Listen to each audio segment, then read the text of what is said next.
Oke, baik. Kita masuk ke sesi terakhir nih.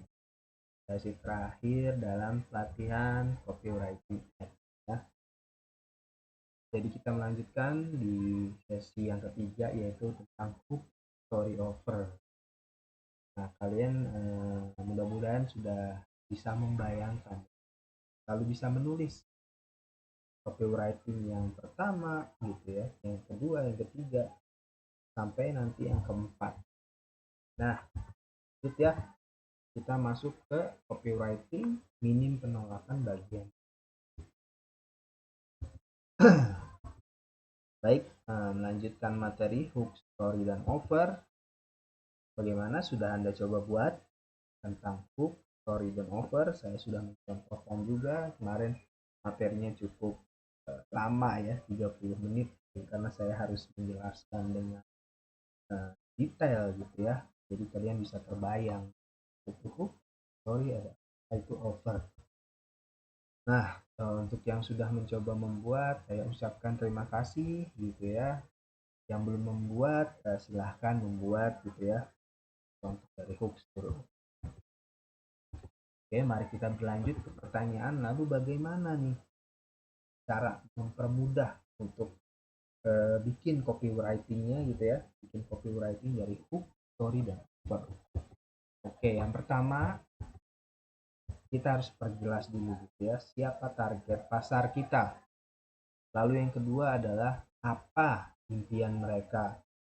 Yang ketiga adalah dengan cara apa kita bisa mewujudkan keinginan mereka, impian mereka gitu ya. Nah, ini masuk ke dalam offer gitu ya. Lalu yang kedua adalah angkat cerita yang menyinggung kegelisahan mereka. Semakin gelisah, semakin bagus gitu ya. Itu akan membuat target pasar menjadi nggak sensitif lagi gitu ya dengan harga. Jadi kita kalau mau jualan dengan harga tinggi, kayak copywriting yang ini gitu ya, itu top banget ya. Jadi semakin gelisah, bisa jadi semakin mahal gitu ya pengeluarannya gitu ya. Kita masukkan ke dalam story. Yang ketiga adalah coba kita mulai buat copywritingnya. Pertama buat hooknya, masukkan storynya, lalu tawarkan offernya, tinggal ikuti aja urutan. Oke, contohnya nih ya, contoh hook story offer, kita targetkan nih siapa target pasar kita, contoh di usia produktif kerja gitu ya. Lalu impiannya apa sih gitu ya, dia udah kerja gitu tapi nggak cukup, mungkin punya penghasilan tambahan, dia mahasiswa gitu tapi apa nggak cukup gitu ya, dia mau cari uang lebih gitu ya, nggak cukup dari beasiswa, nggak cukup dari orang tua gitu, dia membantu orang tua, jadi dia harus punya penghasilan tambahan. Lalu kita tawarkan offernya apa gitu ya, kita tawarkan peluang usaha gitu ya, terus offernya itu produknya kita tuh kan peluang usaha gitu ya, produknya, terus servisnya apa, kita buatin website replikanya, kita buatin sampel produknya gitu ya, terus kita kasih ilmu jualannya mingguannya seperti apa, atau enggak harian atau enggak bulanan gitu ya, terus konsultasikan tanpa batas waktu gitu ya, jadi ada konsultasi gitu tanpa batas waktu ya. Terus kita buat cerita gitu ya, salah satu tim penjualan yang profesinya masih mahasiswa tapi omsetnya sudah tembus 100 juta gitu dalam 3 bulan, itu ceritanya gitu ya, kita bikin ceritanya seperti itu. Nah, contoh ini saya kasih contoh di apa PPT ya, jadi tampilannya mungkin agak kurang menarik gitu, tapi kalau kalian nulis di FB atau enggak di Instagram, itu kan bisa kalian bikin menarik gitu ya. Jadi sebenarnya gini, untuk teman-teman gitu ya yang lagi scroll FB, nah ini kan jadi hook ya, ada special offer gitu ya, ada special offer. Nah, oke, kita masuk ke contoh ya. Nah, untuk teman-teman yang lagi scroll FB, di sini kan kita pakai hook ya, jadi apa, ada specific call plus apa, ada specific callnya, entah itu status atau aktivitas gitu, kita pakai aktivitas nih untuk teman-teman yang lagi scroll FB gitu, kita ditambahin problem di sini dan mungkin ingin punya penghasilan tambahan. Nah, saya punya informasi bagus. Tapi sebelum itu saya ingin cerita dulu tentang seseorang bernama Adi gitu ya. Dia ini tim penjualan di salah satu bisnis saya. Usianya baru 17 tahun dan sekarang masih aktif jadi mahasiswa. Saya mau cerita tentang Adi karena jujur saja saya salut. Biasanya mahasiswa seumuran hanya berpikir hangout, nyelesain tugas dan main-main dengan temannya. Tapi anak ini berbeda.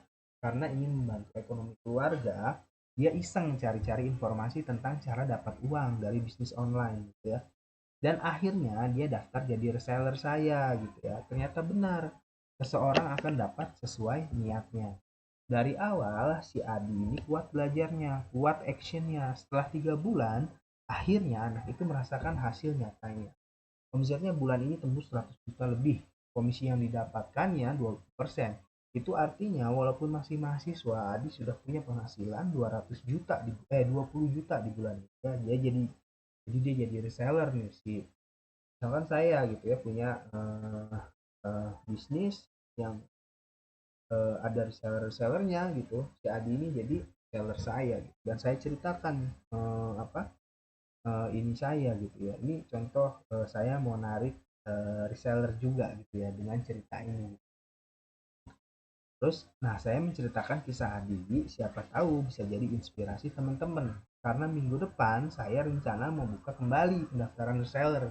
Jadi intinya kita berjalan aja gitu, kayak sebuah cerita gitu ya. Kita bikin hooknya, ini storynya ada gitu ya. Jadi enak gitu teman-teman calon pembeli kita atau enggak calon reseller kita gitu atau enggak orang yang bacanya tuh kayak punya motivasi gitu ya. Nah ini kita tawarin nih, saya rencana membuka kembali pendaftaran reseller gitu. Daftarnya cukup sekali, biaya pendaftarannya cuma 200.000. Dengan modal segitu yang akan didapat adalah, nah kita kasih offernya gitu ya, kita kasih 2 sampel produk gitu ya. Jadi tahu produk yang dijual nanti, kemudian tim saya juga sudah siapkan, kita kasih website replika gitu ya secara gratis gitu ya. Fasilitas tokonya ada gitu ya. Kalau konsumennya mau belanja langsung di toko online itu aja, teman-teman cukup arahkan konsumennya ke toko, mereka pilih produknya, pesan, bayar, barang dikirim langsung dari pusat. Ini alasan kenapa Adi bisa tetap kuliah dan sekaligus bisnis, karena semua serba mudah. Gak cuma itu, nanti akan ada support juga dari tim saya, yaitu ilmu jualan yang diberikan setiap minggu. Ini kan offer lagi gitu ya. Jadi ketika kita membaca ini gitu ya, kayak susah gitu kita menolak gitu ya. Biaya cuma 200.000 bisa ngasilin omset 100 juta gitu ya. Dan punya penghasilan bersih 20 juta. Kita mikirnya dari cerita si Adi ini udah, wah kayaknya murah banget dengan harga segitu gitu ya. Nah itu ya maksudnya yang di yang uh, bikin copywriting tuh minim biaya. Ya, dari situ aja mungkin banyak yang pengen daftar ini jadi reseller gitu. Nah copywriting kayak gini nih yang ibaratnya mahal gitu ya. uh, Terlihat sangat mudah, terlihat sangat sepele, tetapi karena kita terlalu menganggap sepele hal-hal semacam ini gitu, jadi kita nggak berpikir ke situ gitu. Jadi malah iklan aja, kita habisin iklan gitu ya. Tapi dia ternyata gitu komunikasi dengan cara seperti ini bisa menghasilkan banyak keuntungan untuk bisnis kita gitu. Banyak keuntungan bagi kita gitu. Oke, di sini tadi ada, nah ini ada offer, terus jangan lupa nih di terakhirnya itu ya, gabung waiting list, klik link. Nah ini kan perlu adanya penyampaian ya, penyampaian kalau di materi pertama itu eh, apa kita bagaimana kita mendeliver gitu ya. Jangan cuma kita buat cerita ngegantung itu gimana cara cara saya untuk daftarnya gitu ya. Nah kita harus mencantumkan link pendaftaran apa enggak link pembelian gitu ya. Jadi jangan sampai kita tidak ada call to actionnya gitu. Nah di situ yang bikin eh, orang tergerak juga gitu ya, tergerak juga untuk langsung melakukan. Nah contoh kedua Saya contohkan misalkan targetnya pebisnis yang ingin belajar nulis copywriting gitu ya. Nah, impiannya apa? Bisa nulis copywriting agar omzetnya naik gitu ya. Lalu offernya gitu ya, buku plus file pendukung plus private konsultasi gitu ya. Nah, cerita testimoni nyata pembaca buku. Jadi kita mau jualan buku nih, buku copywriting.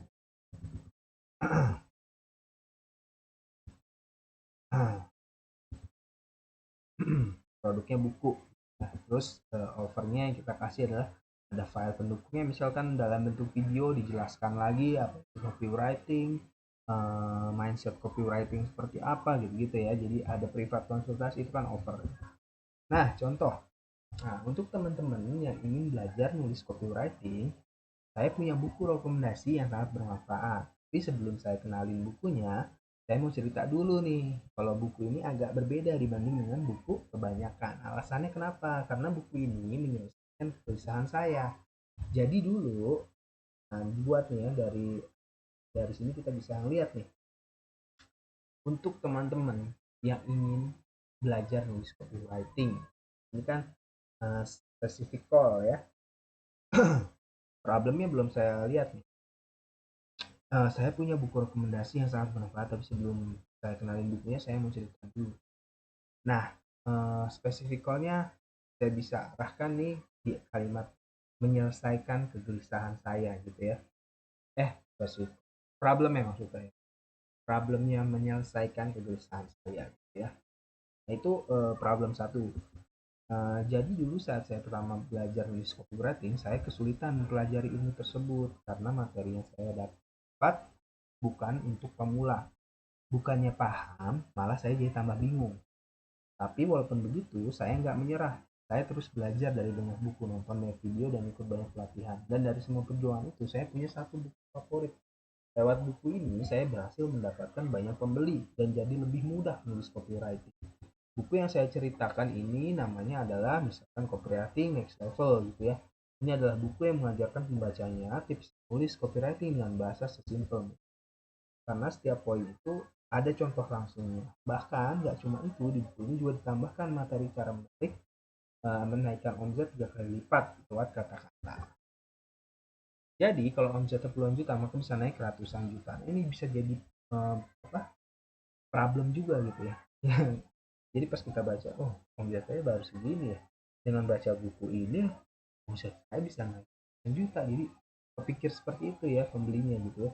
Dan itu bukan omong kosong doang, karena ada pembacanya yang nyeplos kalau tiap halaman itu ilmu semua. Dan sudah ada yang cerita kalau bisa tembus omset 365 juta dalam 1 bulan ya. Ya banyak banget yang merekomendasikan buku ini, gak cuma saya. Masalahnya buku ini langka banget, tiap tahun hanya dicetak 1 kali. Nah, kita di sini juga bisa memasukkan fear ya, ketakutan gitu ya, ketakutan yang dibuat gitu ya. Ketika bukunya langka gitu, kita jadi terngiang-ngiang, wah kayaknya gue harus cepat beli nih gitu ya. Itu kita bisa masukin juga tuh unsur-unsur fear ya, ketakutan. Kayak kalau di properti tuh beli sekarang gitu ya, bulan depan harga naik, itu kan juga suatu bentuk fear ya yang diberikan lewat tulisan. Nah, buat yang penasaran dengan bukunya, kebetulan saya bisa bantu karena saya salah satu agennya. Jadi saya tahu kapan bukunya akan dicetak, dan kalau pesan nggak cuma dapat buku tapi juga dapat ebook dan video penunjang seri. Nah, ini over ya. Jadi ceritanya dimulai dari jadi dulu ya, sudah dari mulai storynya di situ. Terus booknya yang awal-awal itu ya, untuk teman-teman yang ingin belajar copywriting gitu ya, dia manggil orang-orang yang mau belajar copywriting, dia kasih kegelisahan, dia kasih problemnya, yaitu menyelesaikan kegelisahan saya.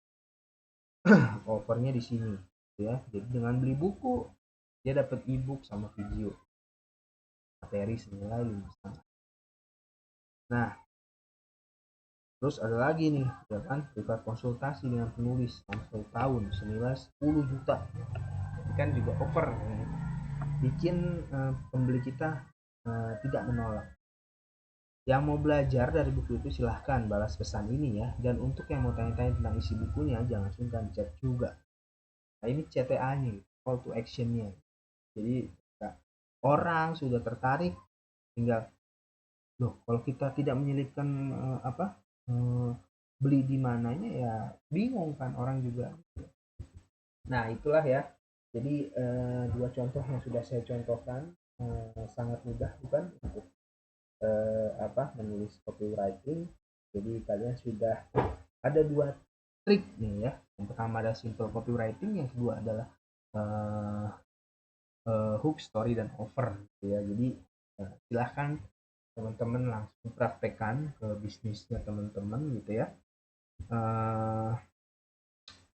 Dan semakin kalian gali copywriting ini gitu ya, semakin kalian paham, semakin kalian mengerti, semakin kalian ini ya apa maksudnya menguasai gitu ya. Nanti kalau misalnya udah lulus kalian udah jadi copywriter hebat gitu ya dengan berbagai macam portofolionya, dan itu sangat dibutuhkan oleh perusahaan-perusahaan besar gitu ya, dan gajinya itu tidak main-main gitu ya.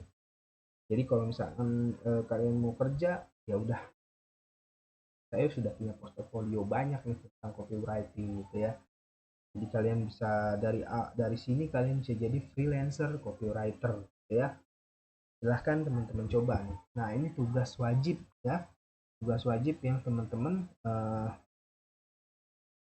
harus kerjakan ya. Jadi saya bisa menilai nih teman-teman sudah bisa atau belum gitu ya. Sebenarnya masih banyak nih trik-triknya, tapi dalam pelatihan ini saya kira 4 sesi saja sudah cukup ya. Jadi memang keterbatasan waktu juga 11 sampai 14, nanti kita bisa bincang-bincang lagi gitu ya tentang tips trik copywriting gitu ya. Nah, sekarang tinggal tugas teman-teman mempraktekannya saja dan lihat hasilnya. Jika kalian mencoba dan berhasil, berarti kalian sudah bisa mempraktekkan ilmu copywriting ini. Jika belum berhasil, bagaimana?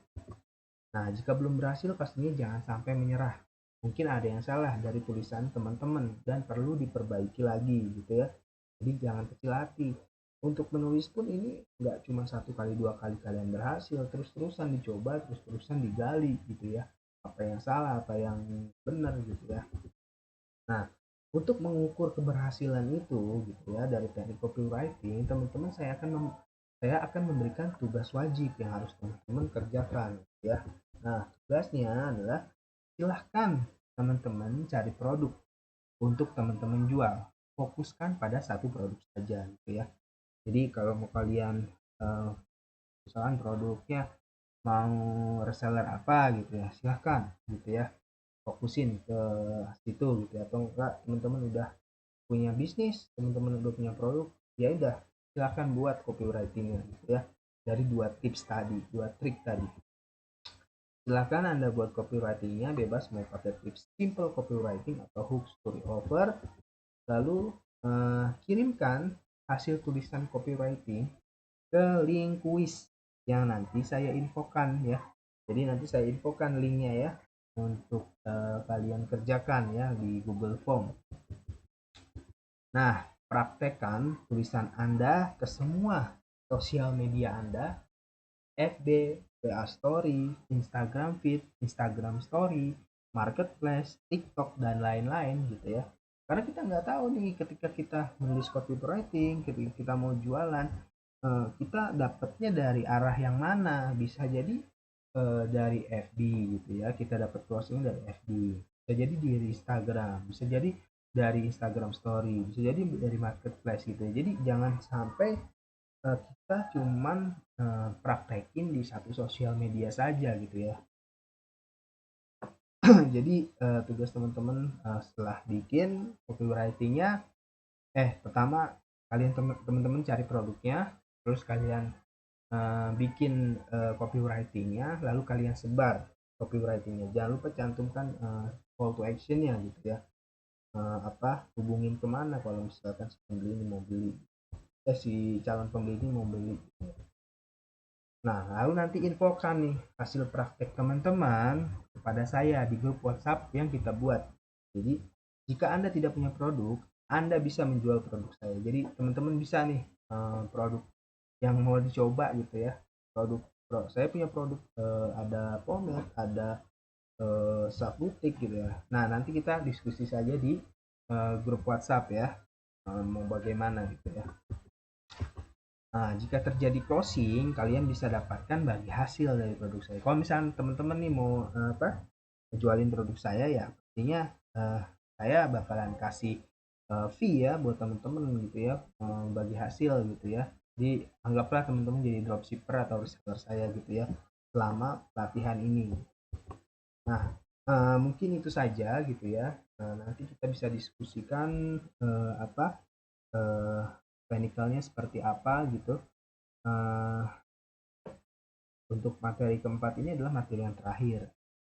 Saya ucapkan terima kasih banyak buat teman-teman yang sudah mengikuti pelatihan ini, dan semoga teman-teman bisa praktek langsung dan bisa mendapatkan closingannya ya, closingan pertama dari copywriting yang teman-teman buat. Oke, terima kasih banyak. Maaf jika misalkan ada salah-salah kata gitu ya. Kalau misalkan teman-teman masih belum mengerti gitu ya, kita bisa diskusikan di grup WhatsApp yang sudah kita buat. Terima kasih banyak. Semoga sehat selalu.